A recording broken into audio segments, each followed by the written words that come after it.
I work for an air conditioning company that mainly handles residential and small commercial work. We do basic maintenance, but our more profitable work, and the work I spend most of my time doing, is installing new HVAC systems. Over the last 5 years at the job, I've seen a few odd requests, custom work or heating and cooling spaces with unique problems. But when I saw the service note that just said, underneath, and listed an address out in the country, I stopped by the dispatcher's office on my way to the door. "Hey Ma, I know you get busy with calls, but can you give me more info on a new service call than this?" I held up the service note and tapped the word underneath. I like to be a little prepared before I get there, and I don't know what this means. Do you remember the call? Marisol rolled her eyes away from her monitor, favouring me with a bored look before glancing down at the slip of paper I held. Her eyes widened slightly as she broke into a grin. "Oh yeah, I remember that one. Older lady called it in yesterday. Or she sounded older, I don't know. Anyway, she said she's renovating a house, has a large crawl space underneath that she wants sealed up and climate controlled." I frowned at her. "Wait, what? Are you sure she doesn't just want duct tape replaced or something?" Marisol glared at me before going back to looking at her monitor. "No, Daniel, I asked her that. She was very specific. She wants underneath the house to be heated and cooled too." I thought about questioning it further, but I realised there was no point. Poor note-taking aside, Marisol did a good job. If she said that's what she asked for, that was probably what was asked for. Though I still guess the customer had made some kind of mistake, or at the very least, didn't appreciate how expensive it would be. Well, I thought, I can always find out more when I meet them. Except, I didn't meet them. I showed up at the address that afternoon to find a sprawling 3-story house that was locked up and empty. No signs of anyone living there or remodeling work being done. I did a circle of the house, and it was as I was completing my circuit that I noticed a large, dark blue envelope taped to the front door. I didn't know how I'd missed it when I first arrived, its deep indigo hue jumping out from the white door to which it was attached. But I pushed the thought away as unimportant. I saw it now, and it was clearly a note meant for me. Written in large, neat script across the envelope's front were the words, "For the HVAC person." It's not uncommon to get notes from customers, but the way this was done, from the thickness and colour of the paper to the letter that it held inside, it all carried a strange formality that I didn't care for. I think it was because it didn't feel like a reminder or a little instruction from a client. It felt like an invitation. Still, it had taken 45 minutes to get out there, and I needed to get the inspection and estimate done if I could. Maybe the contents of the envelope would explain better than the service note or Marisol had been able to. So, I opened it, found a sheet of thick paper folded neatly inside and covered in the same large and orderly handwriting as the envelope itself. And this is what it said. To the service provider. As mentioned on the phone, I am remodeling this house before I move in. This property has several unique features, one of which is a spacious crawl space on top of concrete slab. It stands approximately 5 feet at all points, and I have uses for that space that require cooling and heat, as well as proper ventilation. I need the crawl space sealed and an HVAC system installed. Please note that this system needs to be wholly separate from the systems for the interior of the house, within some reason. The cost is of no concern. Please inspect the property, provide your estimate, and I will confirm it within 24 hours. I will then provide any prepayment your company requires by the end of the week. Thank you for your time, your expertise, and your discretion. I still didn't understand the point of any of it, but I didn't have to.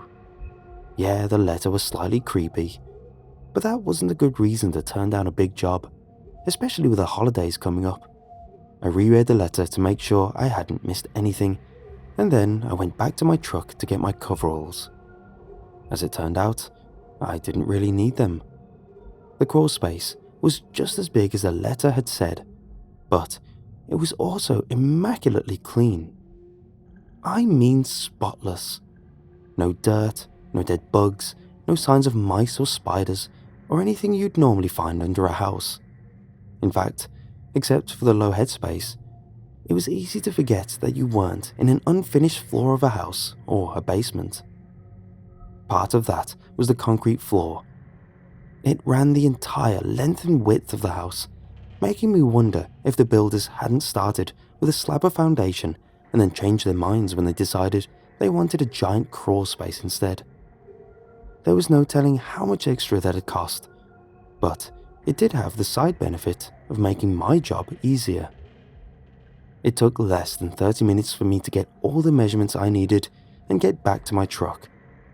A few minutes more, and I had emailed the office my estimate for them to send out to the customer. The crawl space was over 3,000 square feet, and I estimated it would take about $12,000 and 2 weeks to do the whole job if they sent one of the newer guys to help me. Despite what the letter said, I had a feeling the cost would be a concern when they saw that figure, and I thought I would probably never hear from this potential client again. I was wrong. By the end of that week, everything was agreed upon and half paid up front, and by the following Tuesday, I was out there reviewing everything I would need to start the work the following day. Most of that was just walking around the house and making a supply and tool checklist, but as I worked, I kept getting sidetracked by the weirdness of it all. Not just the job, or never talking directly with the owner, but the house itself. Looking through the windows, I could see polished floors of light wood and walls that looked clean and freshly painted. No furniture, but all that meant that the woman hadn't moved in yet. Still, it struck me as strange that there was nothing in the house. No trash or cleaning supplies, no forgotten water bottle or fast food bag, no signs of anyone having been inside the house at all. It reminded me of Santa's elf village. When I was 7, my parents took me to the mall to see Santa. Not just any mall Santa, but the Santa at the huge new mall over the state line. The Santa who travelled on his own magical elf village. It had taken us 2 hours to get there, and when I was smaller, my parents likely wouldn't have bothered going that far just for me to see a fancier mall Santa. But that was before my little sister, Kennedy, had gone missing in a grocery store 2 years earlier. She had been with my mother at the time, perched in the shopping cart's toddler seat while my mom was turned away looking for bread or peas or something. And when Mom turned back, Kennedy was gone. She started yelling right away, but neither my sister or whoever snatched her were found, and the investigation that followed turned up nothing. There were no witnesses, no security footage, no suspects. Just an empty hole in our family where my little sister used to be. That first year after she was gone had been terrible. My parents cried and argued all the time, and even at 6, I'd wondered if they were going to stay together. But around the time that Kennedy had been gone a year, I caught pneumonia and had to be in the hospital for a couple of days. I don't know what it was, but something brought them back together. Maybe their shared terror of losing their other child made them realize that they still had things worth living for. Either way, from that point on, they seemed to focus all their energy on spending time with me and making me happy, spoiling me really. I wasn't a bad kid. I don't think I turned into a brat or anything. And it wasn't that I didn't appreciate the extra toys and special treatment, as well as getting more attention from parents that had always seemed a bit distracted and distant when I was younger. I definitely did appreciate it, at least in theory. The problem was that when they spent time with me or carried me somewhere fun, there was always this quiet desperation on their faces, some weird, hungry look that said they needed me to have fun, to be happy, to be safe, that they needed to atone for what happened to my sister, and the only thing they could come up with was to try and make my childhood as good as possible. That's how we wound up in a distant mall, my parents alternating between giving me brittle smiles and passing frantic looks between themselves. That is how I wound up seeing Santa's elf village. It dominated the center of the mall, with lines of kids and parents waiting to see the man himself, an area to the near left for pictures, and a small kiosk to the far left where you could pick up a photo of your child talking to Santa in an overpriced plastic frame. But to the right was the elf village. It wasn't much of a village, really. Just 3 small houses made out of plaster or something, the colour rubbed off the edges of the roof and corners by the corrosive effects of time and rough use. Still, there was a sign that said you could look through a peephole into one of the elves' homes. I don't remember everything from that day, but I remember being excited as I got up to the elf store and put my eye against the peephole. I knew it was all pretend, but it was still fun to see whatever they might want to show me. On the surface, it was simply a shabby presentation of a small and cozy elf house. There was a little kitchen area and a small chair sitting in front of a tiny stone fireplace. A tea kettle sat on a nearby table atop a yellowing lace doily. It was probably meant to be cute. Something that was probably meant to match the child's idea of an elf's house, and instead came across as a cheap knockoff version of the kind of place a hobbit might live. And I didn't find it cute. I didn't find it funny.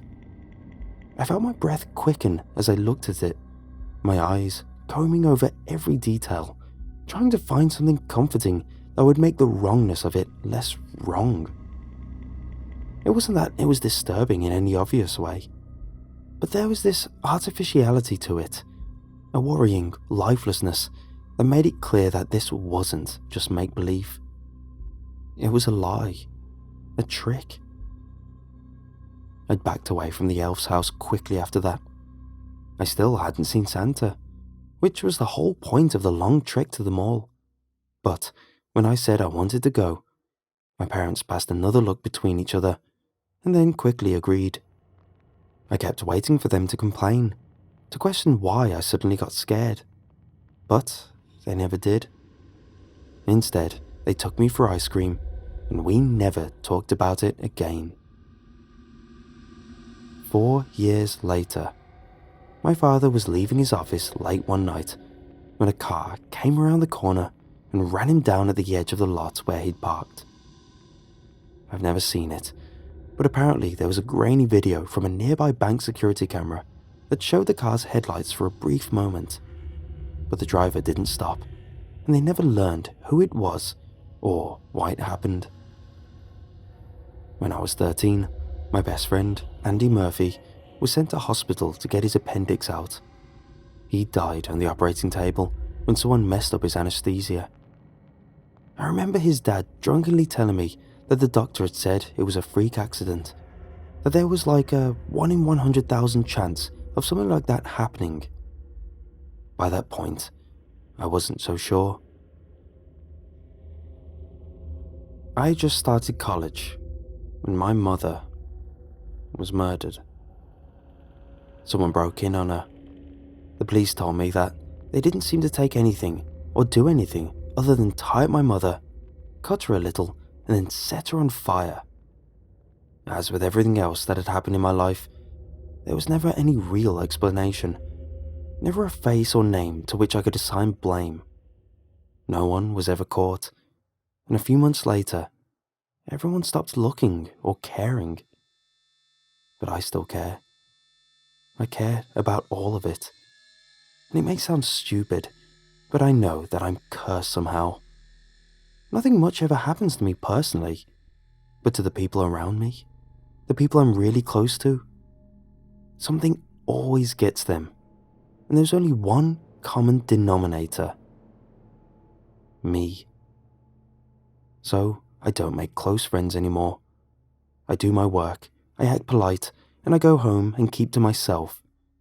No friends, no significant others, no new victims for the meat grinder that seems to have followed patiently behind me all the days of my life. And while it's a lonely life, it's not a terrible one. I enjoy my work, and I'm good at it. Bigger jobs like this, I have to have physical help, but I make sure not to get too friendly with anyone they send. And if I start getting too used to someone in particular helping me, I ask the company to swap them out for someone new. It sucks, but it's safer that way.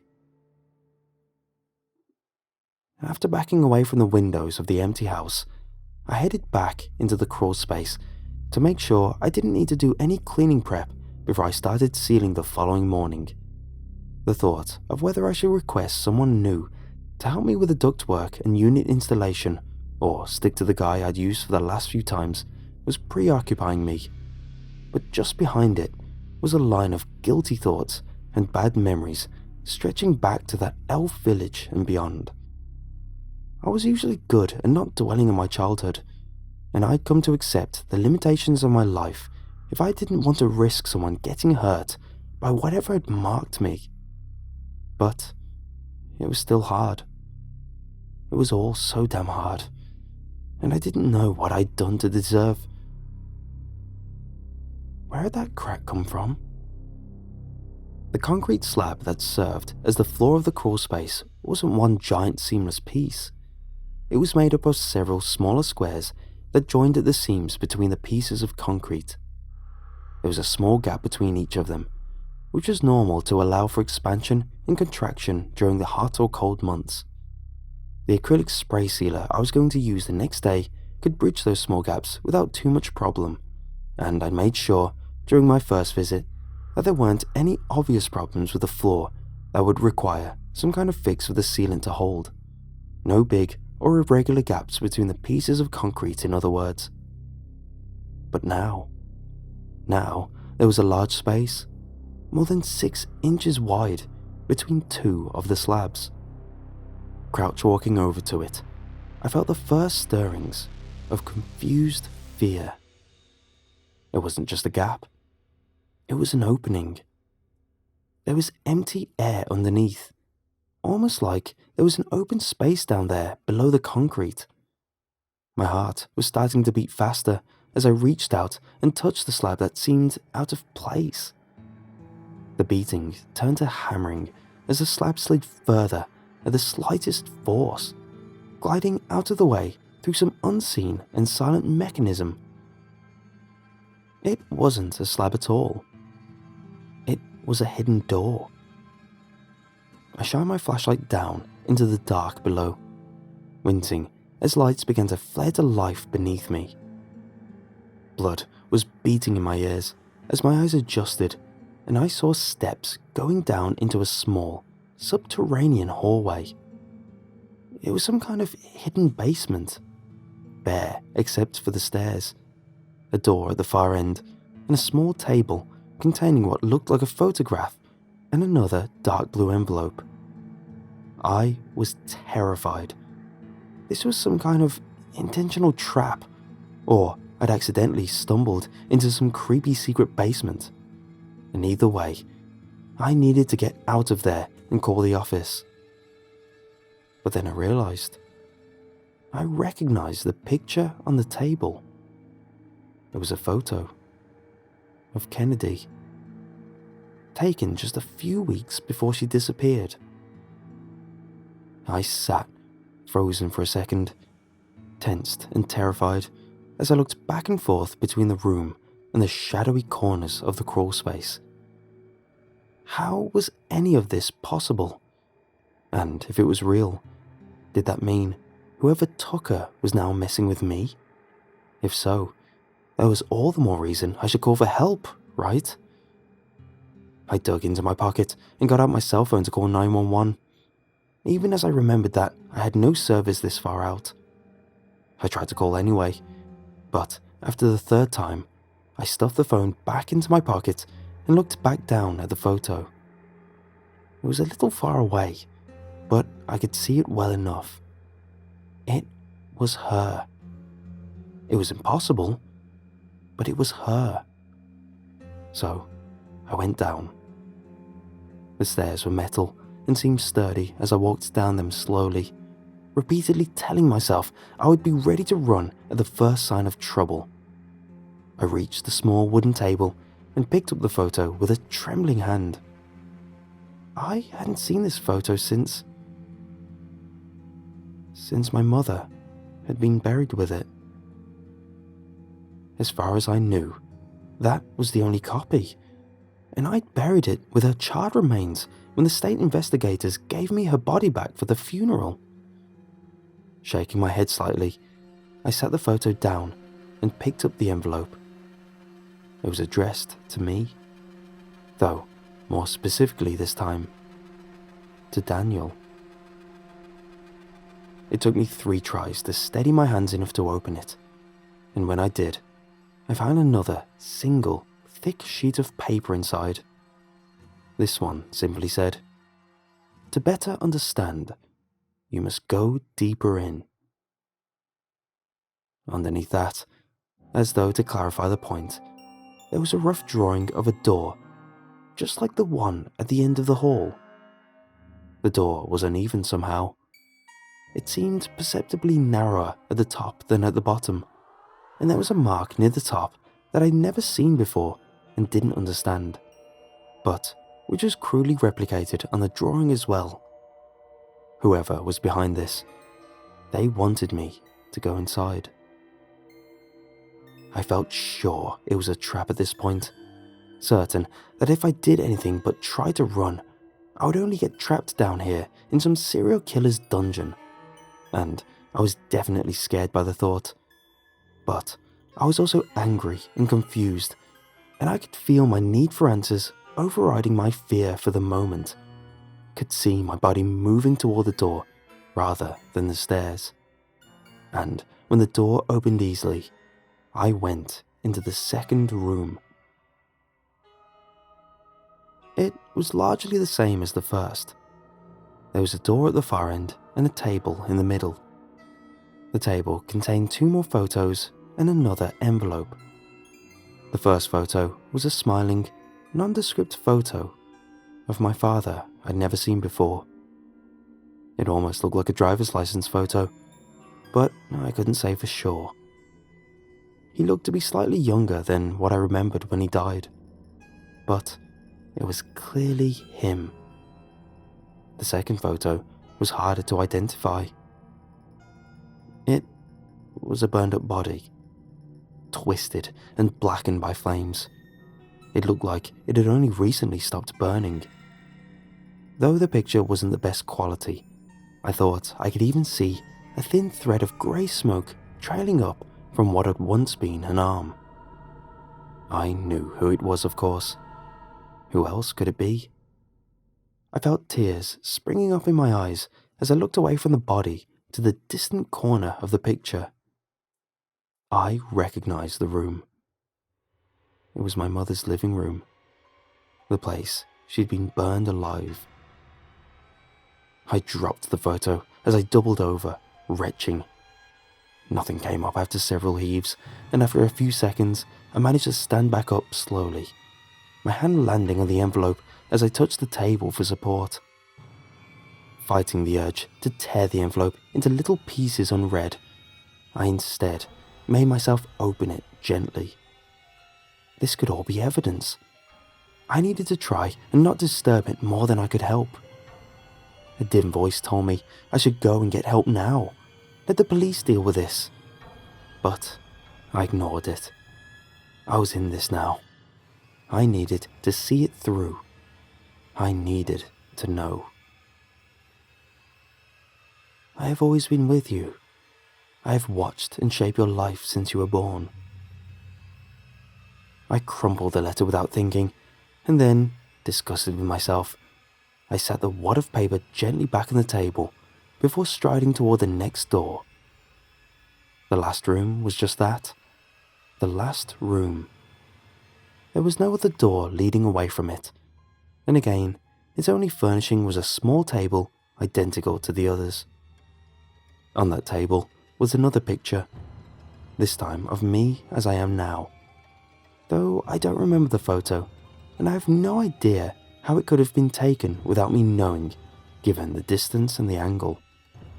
But more disturbing than the mystery of the photo itself was how it was presented. It was in a frame.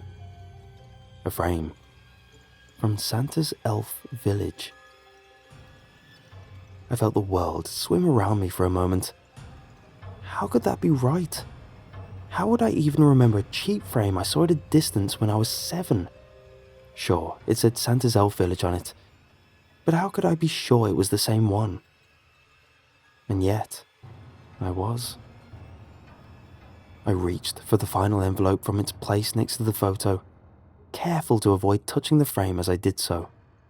Ripping it open, I tried to read the lines written on the page it contained, but I was shaking too badly now. I finally sat the paper back on the table and read it from there, my breath coming in shallow, wheezing gasps as I tried to understand. You have been prepared, and I still have much to show you. Are you ready to begin? I was reading it a 4th time when I heard a high, delicate sound like a small bell chiming. It was coming from behind me, from the direction of the far wall where there had been no next door. Except now, when I looked back, I saw that there was. And it was starting to open. I ran. I ran through the second room, the first room, up the stairs into the crawl space, and outside into the too bright noonday sun. I didn't stop running until I got in my truck, and then I was flooring it down the driveway, fishtailing onto the gravel road, and barely avoiding winding up in the ditch as I overcorrected.